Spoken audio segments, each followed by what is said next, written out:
नमस्कार, तुमचं स्वागत आहे आमच्या यूट्यूब चॅनेलवरती। आज आपण वांग्याची भाजी करूयात।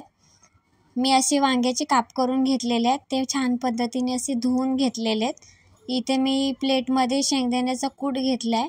शेंगदाण्याचा कूटाची क्वांटिटी जरा जास्त घ्यायची, कारण की छान लागते वांग्याच्या भाजीमध्ये। आणि थोडंसं हळद टाकलेली आहे। वरून आता त्याच्यामध्ये थोडीशी चटणी टाकते, मीठ आणि तेल आणि क्वचित थोडंसं पाणी, असं ह्या पद्धतीने आपण मसाला ॲड करून घेऊया। आणि तो साईडला मी ठेवला, असे काप करून ठेवलेले आहेत बाजूला। आता चला तर आपण भाजी शिजायला टाकूयात। कढई आपली तापलेली आहे। आता त्याच्यामध्ये मी थोडेसे कढीपत्ता टाकते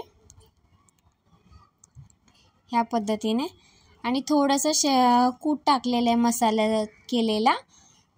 आणि आता थोडेसे काप त्याच्यामध्ये मी टाकते आणि थोडंसं फ्राय करून घेते, जेणेकरून आपली भाजी छान चविष्ट लागते। असे वांगे फ्राय केले की आणि लवकर शिजली पण जाते, त्यामुळे थोडंसं असं फ्राय करून घ्यायचे।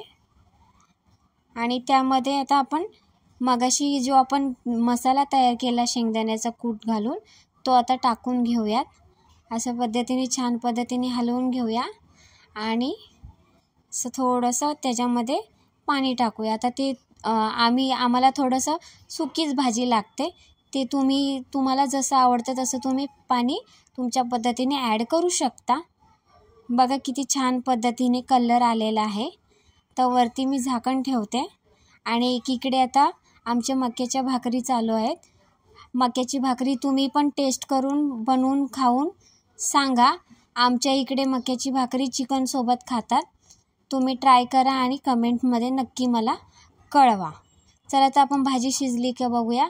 बघा किती छान कलर आलेला आहे भाजीला आणि किती छान झाली आहे। इकडे आपण तोपर्यंत थोडेसे तळून घेऊया, जेवणासोबत खायला छान लागतं। अशा पद्धतीने आमचं जेवण तयार आहे, तुम्ही पण या जेवायला। वांग्याची भाजी, मक्याची भाकरी, भात आणि फ्लावरची भाजी। फ्लावरच्या भाजीची रेसिपी तुम्हाला नंतर दाखवेल। Thanks, bye.